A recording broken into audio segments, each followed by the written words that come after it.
నమో కనకదుర్గ. జై శ్రీరామ్. శ్రీమాత్రే నమ. శ్రీ గురుభ్యో నమ. క్రోధీనామ సంవత్సరంలో దేవగురువు అయిన బృహస్పతి ఆయన తన సంచారాన్ని మేషరాశి నుంచి కాలపురుషుడి కుండలిలో ప్రథమ రాశి అయిన మేషరాశి నుంచి వృషభ రాశిలోకి మారుతూ ఉన్నాడు. మేషరాశిలో ఆయన సంచారం చాలించి వృషభ రాశిలోకి ఆయన అడిగడిపోతూ ఉన్నాడు మే 2వ తారీఖు నుంచి. ఆయన ఏ రాశిలో అయినా కూడా ఒక సంవత్సరం కాలం పాటు ఆయన సంచారం సాగుతుంది. కాకపోతే ప్రతి గ్రహము మారేప్పుడు ఒక రాశి నుంచి ఒక రాశికి మారేప్పుడు కొన్ని గ్రహాలకి ప్రత్యేకమైన అంశాలు చోటు చేసుకుంటాయి. ఆ ప్రత్యేకమైన అంశాలు చోటు చేసుకునే వాళ్ళల్లో దేవగురువు అయిన బృహస్పతి కూడా ఒకళ్ళు. ఇప్పుడు సూర్యనారాయణమూర్తి ప్రతి నెల ఒక రాశిని మారుతూ ఉంటే రవి సంక్రమణ దినం అని చెప్తాం. ఆ రోజు పితృతర్పణాలు వదలటానికి, సత్యనారాయణ స్వామి వ్రతం చేసుకోవడానికి, ఇలాంటి వాటన్నిటికీ కూడా చాలా బేసిక్గా ఉంటుంది ఆ రోజు. అది మనకు విశేషంగా ఉంటుంది. అలాగే ఆయన ఉత్తరాయణ పుణ్యకాలం, దక్షిణాయన పుణ్యకాలం, ఇదంతా కూడా సూర్యనారాయణమూర్తి సంక్రమణం వల్ల ఒక రాశి నుంచి ఒక రాశికి మారడం వల్ల ఉంటుంది. అలాగే శనేశ్వరుడు ఆయన ఒక రాశి నుంచి ఇంకో రాశికి మారినప్పుడు కొన్ని రాశుల వాళ్ళకి ఏలినాటి శని ఉంటుంది, కొన్ని రాశుల వాళ్ళకి అష్టమ శని ఉంటుంది, కొన్ని రాశుల వాళ్ళకి అర్ధాష్టమ శని ఉంటుంది, కొన్ని రాశుల వాళ్ళకి కంటక శని ఉంటుంది. ఇలాగ ఆయన ఒక రాశి నుంచి ఇంకో రాశిలో మారినప్పుడు డెఫినెట్గా అదొక స్పెషల్, ఒక విశిష్ట గోచర గ్రహస్థితే అవుతుంది. అలాగే మనకి గురు భగవానుడు కూడా దేవగురువైన బృహస్పతి ఆయన ఒక రాశిలోంచి ఇంకో రాశిలోకి మారారంటే వీళ్ళందరినీ మించి ఒక మంచి విశేషాంశం ఉంటుంది. ఆ విశేషాంశం ఏంటంటే గురు భగవానుడు ఎప్పుడైతే ఒక రాశిలోంచి ఇంకొక రాశిలోకి మారుతూ ఉంటాడో అప్పుడు నదులకి పుష్కరాలు వస్తాయి. 12 ఆయన ప్రతి రాశిని చుట్టడానికి ఇప్పుడు మేషరాశిలోంచి ఆయన బయటకు వస్తే మళ్ళీ మేషరాశిలోకి వెళ్ళడానికి 12 సంవత్సరాలు పడుతుంది. అందుకని 12 ఏళ్ళకు ఒకసారి ప్రతి నదికి పుష్కరాలు వస్తూ ఉంటాయి. ఇప్పుడు వృషభ రాశిలోకి ఆయన అడుగు పెట్టబోతూ ఉన్నాడు కాబట్టి మనకి నర్మదా నది పుష్కరాలు ఆయన అడుగుపెట్టిన మొదటి 12 రోజులు నర్మదా నది పుష్కరాలు ఉంటాయి.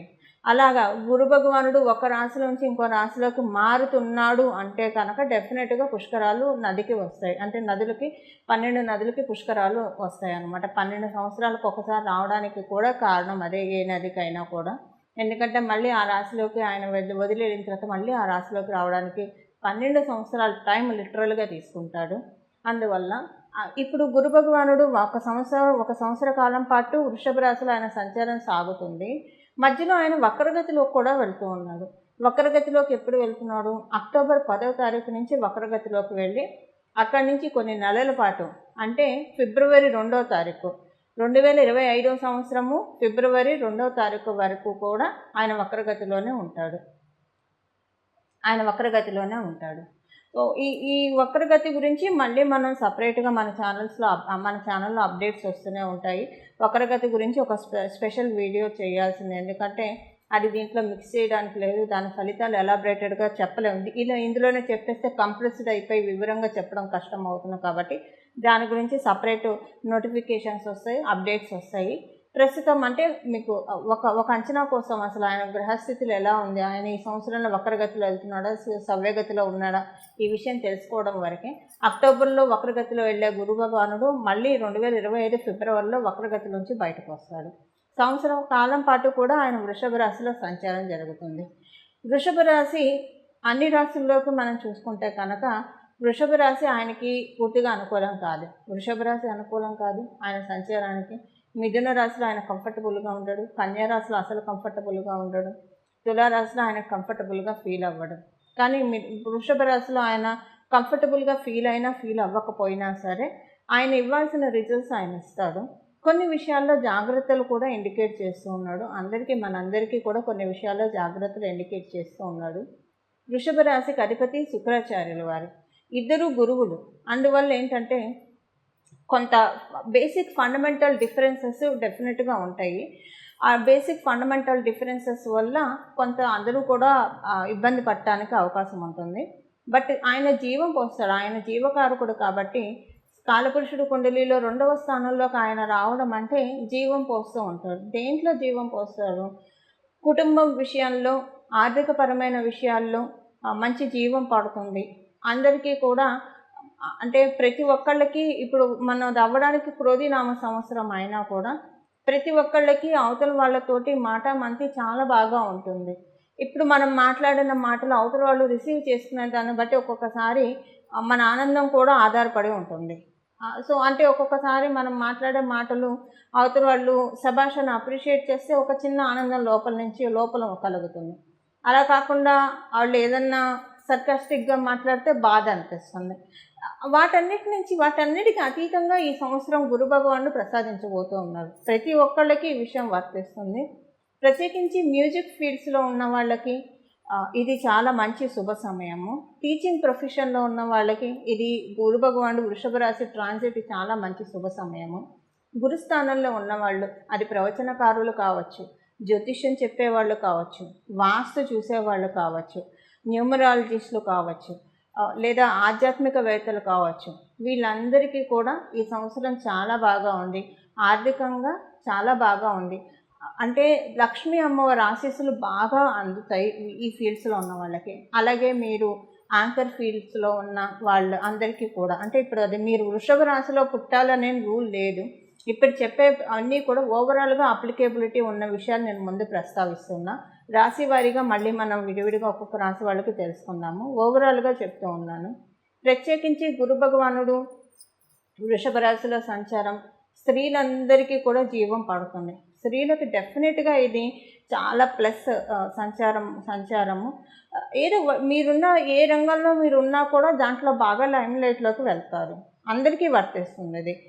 అలాగే ఒకవేళ కనుక మీరు గృహిణి స్థానంలో ఉన్నారనుకోండి, అప్పుడు కూడా మీకు మంచి గుర్తింపు, గౌరవం వస్తుంది. ఎందుకంటే పిల్లల్ని, సంసారాన్ని, అది చాలా పెద్ద టాస్క్, చాలా ఛాలెంజింగ్ టాస్క్. వాటిల్ని బాగా కాపాడుకుంటూ రావడం, దాంట్లో మీకు మంచి అప్రిషియేషన్స్ వస్తాయి.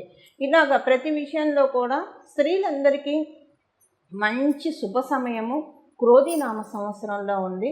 అది కూడా ప్రత్యేకించి మనందరికీ కూడా, అంటే స్త్రీలందరికీ కూడా గురు భగవానుడు ప్రసాదిస్తూ ఉన్నాడు. అందువల్ల ఇక్కడ అంటే మగవాళ్ళకి బాగాలేదంటే మగవాళ్ళకి కూడా బాగా ఉంది. ప్రత్యేకించి ఆడవాళ్ళకి ఒక 30% బఫర్ ఉందని చెప్పాలి ఈ వారం గురు భగవానుడు ఆశీస్సుల వల్ల. అయితే ఒక విషయంలో జాగ్రత్త కూడా ఆయన సూచిస్తున్నాడు. మన ఇంట్లో ఆడవాళ్ళు కావచ్చు, బయట ఆడవాళ్ళు కావచ్చు, ఎవరైనా సరే పొరపాటున కూడా ఆడవాళ్ళ గురించి చులకనగా మాట్లాడడం కావచ్చు, తక్కువ చేసి మాట్లాడడం కావచ్చు, ప్రత్యక్షంగా పరోక్షంగా దూషించడము, ఇలాంటివేవి చేయకుండా జాగ్రత్తగా ఉంటే కనుక గురు భగవానుడు సమృద్ధిగా అన్ని రిసోర్సెస్ అందరికి ఇచ్చేసి వెళ్తాడు. ఇది ఆడ మగ తేడా లేదు, అందరికీ ఈ విషయం వర్తిస్తుంది. ఎవరైతే సమృద్ధిగా అన్ని అవకాశాలు అందుకోవాలని భావిస్తూ ఉన్నారో వాళ్ళందరూ కూడా స్త్రీలని దేవతా స్వరూపంగా చూడడం కనుక ప్రాక్టీస్ చేస్తే ఆల్రెడీ అలానే ఉంటుంది. ఎందుకంటే మన సనాతన ధర్మం మనకి చిన్నప్పటి నుంచి నేర్పిన విషయమే అది. కాకపోతే కాలవశత్తు, కలి ప్రభావం వల్ల ఒక్కొక్కసారి మనకి మన అసోసియేట్స్లో ఉన్న స్త్రీల పట్ల కొంత ఇబ్బందికరంగా ఉండే అవకాశం కూడా ఉంటుంది మధ్యలో. ఇది మనకి జరగచ్చు, మన వల్ల ఇంకొకళ్ళకి జరగచ్చు. ఏదైనా సరే ఇలాంటి వాటన్నిటి నుంచి దూరంగా ఉండడానికి ప్రయత్నించండి. దానివల్ల ఏంటంటే ఈ వారం డెఫినెట్గా ఈ సంవత్సరం అంతా కూడా డెఫినెట్గా అబండెన్స్, సమృద్ధి, జీవకారకుడు కాబట్టి ఆయన ఇవ్వదలుచుకుంటే గురు భగవానుడు ఏమీ ఆలోచించడు. వెనక ముందు ఆలోచించకుండా చక్కగా రిజల్ట్స్ ఇస్తాడు. ఏమన్నా మనం కష్టాల్లో ఉంటే ఆ కష్టాల నుంచి మనల్ని ఎలా బయటపడేయాలా అని చూస్తాడు. వృషభ రాశి ఆయనకు అనుకూలం కాదు. ఎందుకు కాదని చెప్పానంటే స్త్రీల విషయంలో ఎంత మర్యాదపూర్వకంగా ఉంటుంది, అంటే మా స్త్రీలు అయినా కూడా అవతల స్త్రీ పట్ల మర్యాదపూర్వకంగా ఉండాలి. అది కనుక బాగా ప్రాక్టీస్ చేసుకుంటే అప్పుడు వృషభ రాశిలో ఉన్న గురుడు అందరికీ డెఫినెట్గా యోగిస్తాడు. ఇందులో ఏమాత్రం సందేహం లేదు. స్త్రీ పురుష భేదం లేకుండా ఆయన ద్వితీయ స్థానంలో ఉంటూ చాలా మంచి అవకాశాలని ద్వాదశ రాశుల వాళ్ళకి కూడా ప్రసాదిస్తూ ఉన్నాడు. అవన్నీ ఏంటో మనం ఒకసారి ఇప్పుడు చూద్దాం. విడివిడిగా ప్రతి రాశి వాళ్ళకి ఎలాంటి ఫలితాన్ని గురు భగవానుడు అందిస్తున్నాడు అన్న విషయాన్ని మనం చూద్దాం. మేషరాశి వాళ్ళకి మీ గురు భగవానుడు ద్వితీయ స్థానంలో సంచారము చాలా మంచి శుభ ఫలితాలు. కుటుంబంలో జీవం పడుతుంది, ఆర్థికాంశాల్లో జీవం పడుతుంది. మీకు రుణ ప్రయత్నాలు చేస్తుంటే చేసే రుణ ప్రయత్నాలు ప్రతిదీ కూడా కలిసి వస్తాయి. మీరు బాకీలు అప్పు తీర్చేయాలనుకున్నా కూడా ఈ వారం దాని నుంచి బయటపడటానికి, ఆ అప్పుల నుంచి బయటపడటానికి చాలా చక్కటి శుభ సమయం. కాంపిటేటివ్ ఎగ్జామ్స్ రాసే వాళ్ళకి కూడా చాలా శుభ సమయము. విద్యార్థులందరికీ కూడా చాలా శుభ సమయం. సమాజంలో అందరితోటి కూడా చాలా సఖ్యమైన వాతావరణం ఉంటుంది. అంటే మనిషి అంటేనే సంఘజీవి. నలుగురిని కలుపుకుంటూ మన జీవితాన్ని సాగించడమే మనకి అంటే చాలా బాగా వెళ్తుందని చెప్పాలి అలా ఉంటేనే. అలా పర్ఫెక్ట్ డెఫినిషన్ ఇలాంటి దానికి ఈ సంవత్సరం మేషరాశిలో ఉన్న వాళ్ళందరికీ కూడా ఈ ప్రెడిక్షన్ వర్తిస్తుంది. స్త్రీ పురుష భేదాలు లేకుండా అందరికీ వర్తిస్తుంది. చక్కటి ఆరోగ్యం ఉంటుంది. మీకు ఏమైనా హార్ట్ రిలేటెడ్ ఇష్యూస్ ఉంటే ఒక మంచి వైద్యుడు సూచన సలహాల ద్వారా ఆ ఇష్యూస్ నుంచి బయటపడటానికి చాలా చక్కగా అవకాశం ఉంటుంది. త్వరితగతిన మీరు ఏదైనా చేయాలనుకున్న పనులు కూడా వేగవంతంగా జరుగుతాయి.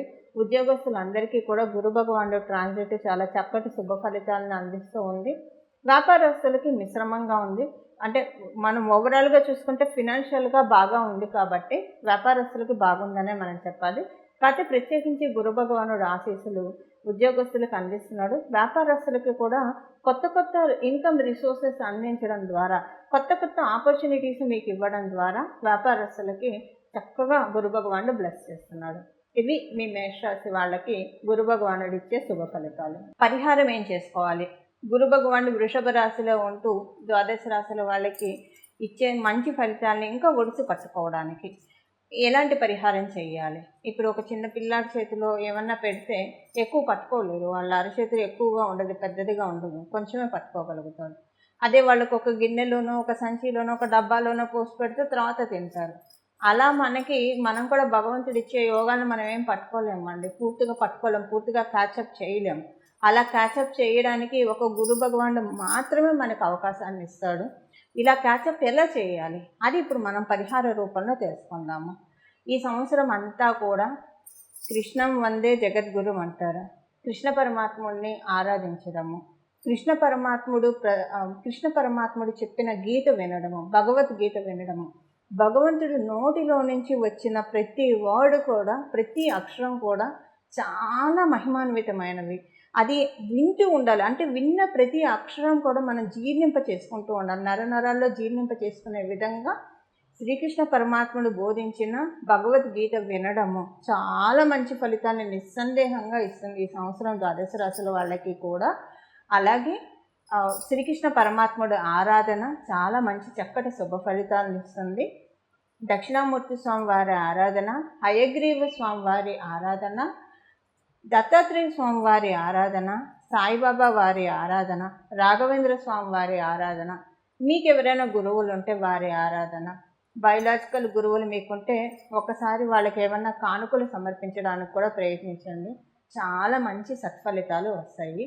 కానీ ఇప్పుడు మనం తెలుసుకునే ఈ దేవీ దేవతల ఆరాధన చేయడం మర్చిపోకండి. సరస్వతి అమ్మవారి ఆరాధన కూడా ఈ సంవత్సరం అంతా ఇప్పుడు మనం తెలుసుకునే ఈ దేవీ దేవతల్లో అందరినీ ఆరాధిస్తే మహాభేషుకు చాలా మంచిది. అందరినీ ఆరాధించలేకపోయినా ఎవరినైనా సరే ఒక్కళ్ళనన్నా ఆరాధించడానికి ప్రయత్నించండి. చాలా చక్కటి శుభ ఫలితాలు. ఈ ఫలితాలు చెప్పాలంటే గురు భగవానుడు ఫలితాలంటే దేవతల ఆశీస్సులేనండి. దేవతల ఆశీస్సులు అంటే ఇంకా మనం మాటల్లో చెప్పలేము అవి. ఎందుకంటే అన్ని విషయాల్లో ఇస్తారు దేవతల ఆశీస్సులు ఇవ్వాలి అంటే కనుక. అలాంటి ఆశీస్సులు తీసుకోవడానికి చాలా చక్కటి అవకాశం ఉంది. ప్రశాంతంగా భగవంతుడి ఆరాధన చేసుకోండి. భగవద్గీత మటుకు ఈ సంవత్సరం ఒక్కసారన్నా వినడానికి, పూర్తిగా వినడానికి, విన్న ప్రతిదీ జీర్ణం చేసుకోవడానికి ప్రయత్నించండి. చాలా మంచి శుభ సమయం. అంటే ఎప్పుడు వినాలి భగవద్గీత, ఎప్పుడు కూడా మంచిదే. కాకపోతే కొన్నిసార్లు కాలప్రభావం బాగా ఉన్న సమయంలో కనుక వింటే ఇంకా మనకి వెంటనే తెలుస్తూ ఉంటాయి, రిజల్ట్స్ వెంటనే తెలుస్తాయి. అలా భగవంతుడు ఉపదేశించిన గీతని, అమృతధారని, కర్ణామృతాన్ని అందరూ ఒడిసి పట్టుకోవడానికి ప్రయత్నించండి. ఈ పరిహారం చేసుకుంటే కనుక, అంటే ఇప్పుడు మనం తెలుసుకుని ఈ పరిహారాలు చేసుకుంటే ద్వాదశ రాశుల వాళ్ళందరికీ, 27 నక్షత్రాల వాళ్ళందరికీ కూడా మీ జీవితంలో చక్కటి ఆశాజనకంగా ఉంటుంది. చిగుళ్ళు పచ్చదనం చక్కగా సంతరించుకుంటుందని చెప్పడంలో ఏమాత్రం సందేహం లేదు.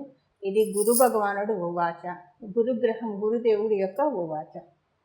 ఇలా మీరందరూ కూడా భగవంతుడి ఆశీస్సులు పొందాలని చెప్పి నేను మనస్ఫూర్తిగా భావిస్తూ ఆశిస్తూ మీరు పొందుతారని చెప్పి ఆశిస్తూ మంగళం. జై కనకదుర్గ. నమో భగవతే వాసుదేవాయ.